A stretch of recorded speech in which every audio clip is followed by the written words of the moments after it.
Yo, what the hell's up? Welcome back to Reviews with Jake, where I just got done watching Return to Silent Hill. Another one in early 2026 that I was most curious about, the biggest chief appeal of which being it's just another piece of Silent Hill content. As I feel like I've been saying countless times recently, I've always been a massive Resident Evil fan, and Silent Hill has always kind of felt like Resident Evil's moody cousin. I have played Silent Hill 2, 3, Downpour, PT, and then I just got done recently playing through the remake of 2. So there's a lot of Silent Hill games that I haven't played, but at the same time I feel like I got the gist of it. They've always done a lot of things right. It's the atmosphere, the concepts, the deeper meaning, the soundtrack. Boy, have I always loved the soundtrack. They have all these fantastic things going for it to the point that I tried to emulate Silent Hill and create my own kind of Silent Hill-esque world in my film trilogy, The Fourth Wall. I put trilogy in quotes because I only actually executed and finished the first entry in the trilogy. The second entry I got all the way through writing it and got really far into pre-production,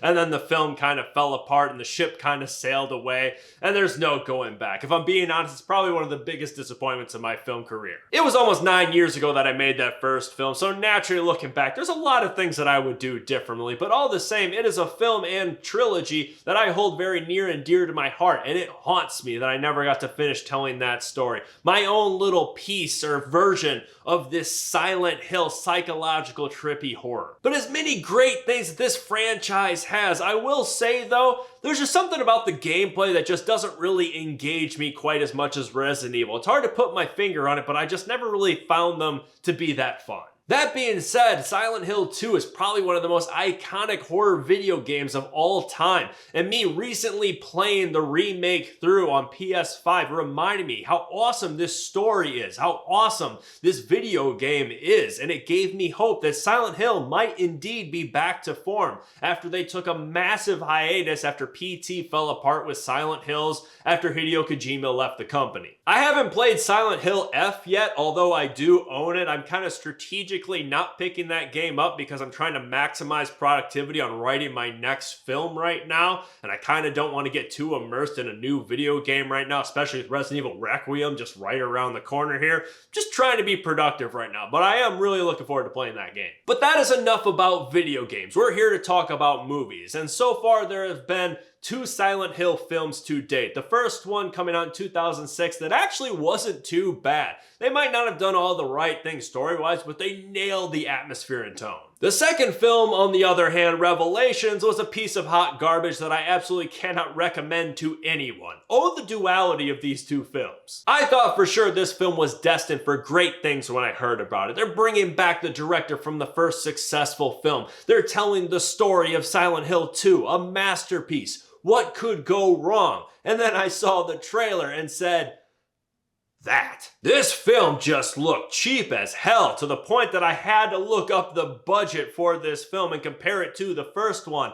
And sure enough, from what I've seen, it had half the budget. Not the recipe for success. So let's start off on a positive note here. Round up the good things this film excelled in. Obviously, the soundtrack was fantastic because they brought back Akira Yamaoka, who just nails every single one of the Silent Hill franchise soundtracks. I mean, he crushed it here once again. Granted, a lot of it was just repurposing and reusing compositions that he had in the game, so it kind of felt like a victory lap of sorts, but hey, all the same, if it ain't broke, don't fix it. A mentality that I wish other aspects of this film had subscribed to, but hey, we'll get to that. The sound design for the film was also fantastic. It felt like when things got hellish, the audible soundscape was fantastic and full and deep. I think the overall atmosphere is okay here, definitely serviceable. There are some fantastic set pieces and location and set designs here that he nailed. Other stuff was a little bit lacking, but overall I feel like our director Gans here understood the assignment a lot more than the guy who made Revelations. The solid handling of these environments paved the way to some really dynamic shots. I mean, there's some great stuff to be had here in some of the camera work. I mean, Gans, as much as I don't love a lot of the stuff he does with the pen in terms of these Silent Hill films, a lot of his direction really does work. Not all of it,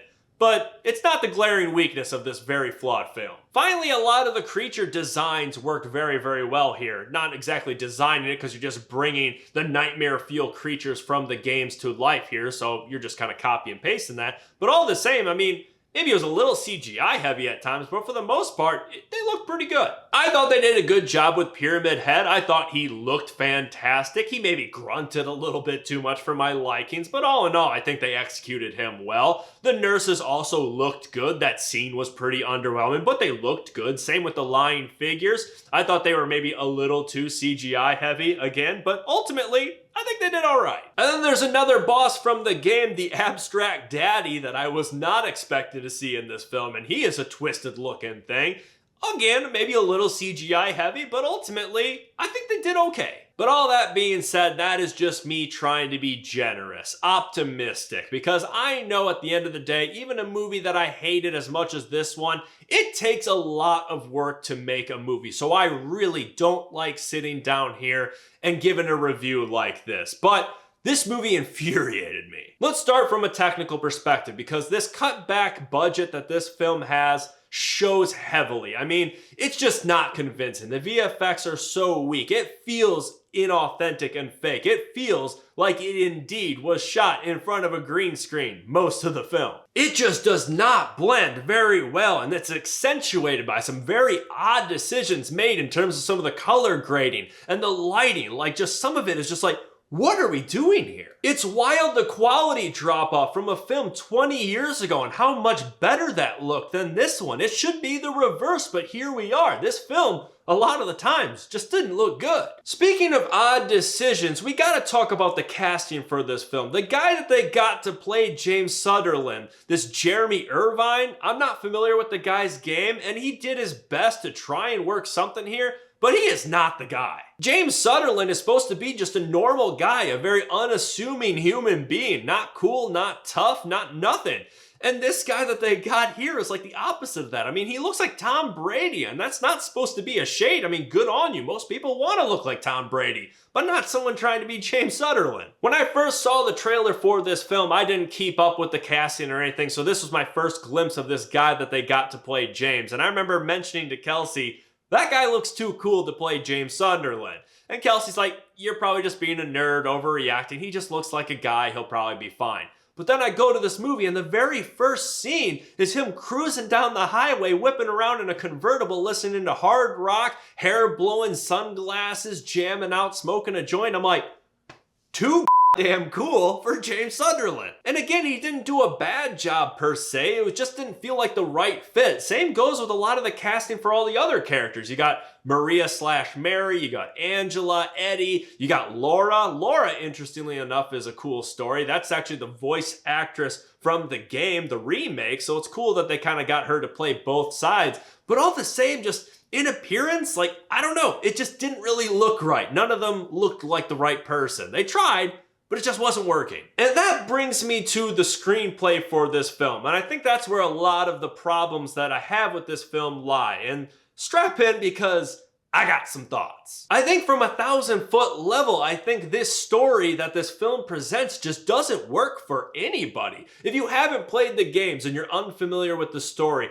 this film kind of gives you a version of the story as if you just typed into an AI overview what happens in Silent Hill 2. It's like you're just getting the items on a checklist. It's, yes, this scene happened, this location is here, this monster, this character, check, check, check, go down the line, but you lose all of the heart, the depth, the connective tissue, the ambiguity, the concepts. All of that is missing. All of that stuff that brings all of these individual items to life, it's missing. It just feels soulless. There are massive gaps in the story that we're given here that there's no way that anyone who hasn't played the games can fill them. It just feels like a fragmented, disjointed story that anyone who hasn't played the game watching is just like, okay, what the hell was the point of that? Who is that? Where are we? What is going on? If you have played the game and you watch this movie, you do have enough of that prior knowledge to fill some of these gaps, but you also have the knowledge to know that it's not right. Like, that's why I strategically use the metaphor of an AI overview,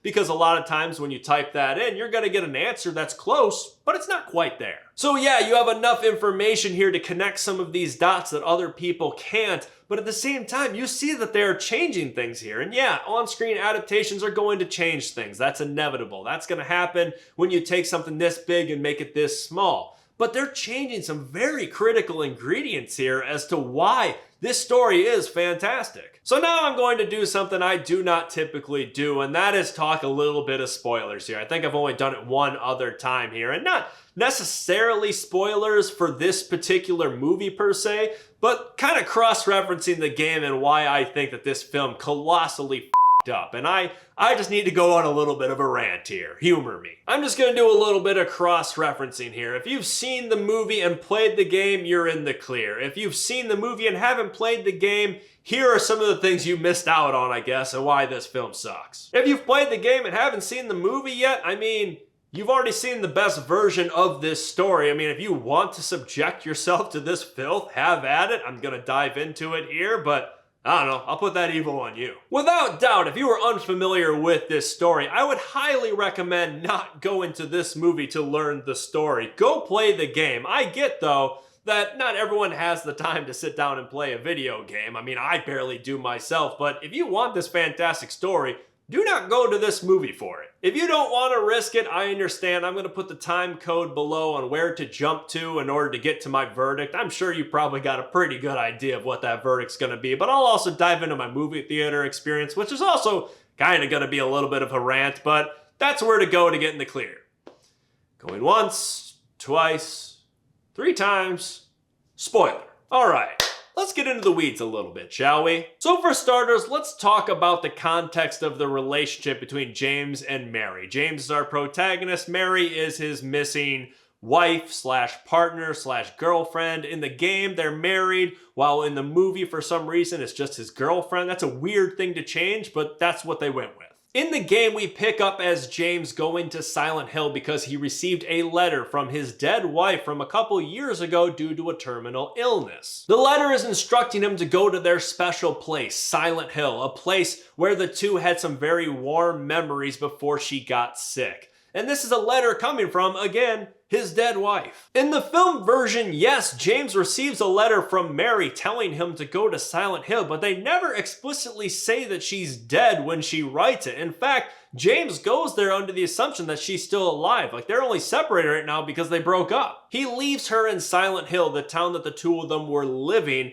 prior to their separation, because she's from that area. We'll get to that later. But then they break up and he goes elsewhere. Now, that alone just kind of removes all of the supernatural element from this story. He's no longer following a letter from a dead woman. He's just following a text from his ex, basically saying, hey, you up? So then he goes to Silent Hill and we get a series of flashbacks from when they were together, and you get a look at like Silent Hill in its heyday.